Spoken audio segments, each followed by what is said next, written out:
portanto, o país emitiu um conjunto de sinais muito relevantes. O país, no seu conjunto, é uma entidade, digamos, difícil de caracterizar, porque é resultante de várias vontades. Nós tivemos é resultante de milhões de vontades. O que os portugueses disseram foi: nós, neste momento, não podemos correr o risco de ter instabilidade política no sentido mais largo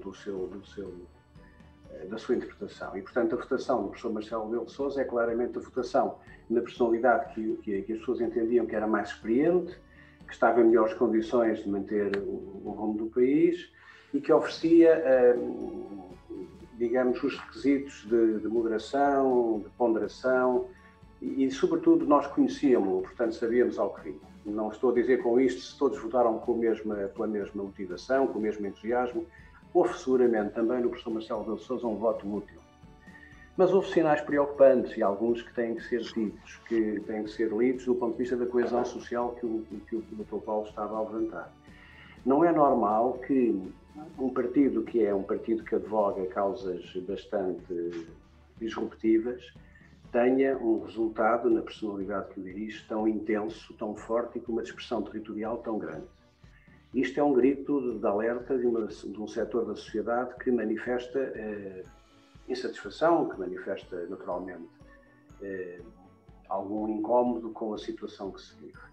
E isso é sublinhado pela perca muito acentuada de candidatos que representam, de certa maneira, o mainstream do regime e, portanto, do sistema, embora mais à esquerda, como foram os candidatos do Partido Comunista e do Bloco de Esquerda. Ora, a coesão social é um assunto muito sério e na presente crise que nós estamos a viver, começa a ser difícil encontrar um ponto de equilíbrio entre um discurso que é completamente redondo e eu diria até politicamente correto por excesso e a necessidade de nós percebermos todos os sinais, como dizia o seu secretário regional, o Dr. Pedro Ramos. Nós estamos no meio de uma tremenda perturbação global, estamos a lidar com algumas dificuldades com essa perturbação e é preciso dizer que a luta contra a pandemia é um jogo coletivo em que o treinador não se pode eximir a responsabilidade, os jogadores também não e o público também não. Há aqui, digamos, responsabilidades nas falhas que é do conjunto dos intervenientes, do público, dos jogadores e também dos treinadores. Para concluir, eu creio que em relação às eleições presidenciais nós tivemos uma tranquilidade. O que aconteceu deu ao país pelo menos a certeza de que não haveria um sobressalto do ponto de vista político, de uma aventura, de pessoas que são estruturalmente radicais, que trazem propostas para partir, para dividir, para desunir, que acham que as sociedades modernas ainda estão a ser lidas nos tempos idos de 70 ou de 60, em que são a preto e branco e, portanto, que são coisas ou és contra mim ou és a favor de mim.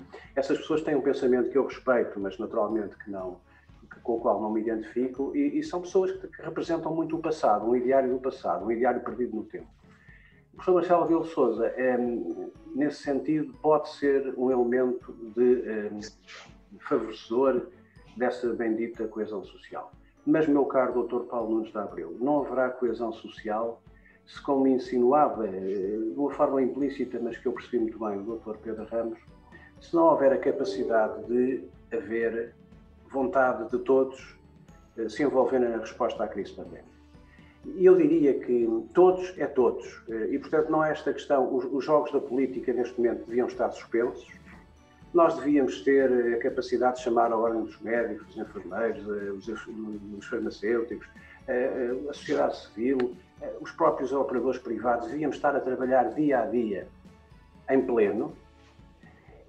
E a coesão social vem um pouco da confiança que as pessoas em sofrimento extremo possam ter no desempenho daqueles que os lideram. Portanto, falar de coesão social a médio prazo neste momento, eu tenho alguma dificuldade em antecipar o que vem a seguir. Eu antecipo uma crise económica e social gravíssima. O que era importante neste momento não é unanimismo, mas é de facto pensar no país, pensar nas pessoas que estão a morrerem de uma forma absolutamente devastadora e ser implacável com determinado tipo de comportamentos que, aliás, o Dr. Pedro Ramos chamou-lhes, classificou-os de chique separatismo, muito bem, acho que é uma classificação muito apropriada, porque a coesão social não é só económica. A coesão social é também ética e é também, digamos, moral. E se nós, de facto, começamos a ter uma disrupção ética, uma disrupção moral, a ideia de que isto vale tudo menos tirar horas, que de facto quem se salva são os espertos, que as regras à segunda-feira podem ser de uma cor, mas à terça-feira já são de outra. Nós teremos um problema de disrupção social e de falta de coesão social muito sério e quer dizer, aqui não há profetas da desgraça. Eu, quando há 15 dias disse que o carro estava desgovernado, não o fiz com gosto nem com prazer. Não é? Apesar de aparecerem outros pelo meio, que naturalmente são as vozes oficiais do sistema, que dizem que não, que o carro estava a andar muito bem. O carro está desgovernado não apenas no plano pandémico, mas pode vir a estar governado no plano da coesão da sociedade e no deslaçamento que terá como consequência final, meu caro Dr. Paulo Nunes de Abreu, que podem rasgar as vestes contra o extremismo de direita ou de esquerda, podem fazer 50 coisas para exorcizar esses fantasmas, mas esse extremismo será sempre o repositório de uma revolta que os partidos tradicionais do sistema não estão a conseguir interpretar e não estão a dar respostas porque continuam a fazer as coisas, enfim, à moda antiga, pensando que as pessoas de facto são tolerantes e aceitam tudo. E ficaria por aqui porque eu não quero tirar muito tempo aos meus colegas, tenho muito, às minhas colegas tenho muito interesse em ouvi-los. Muito obrigado.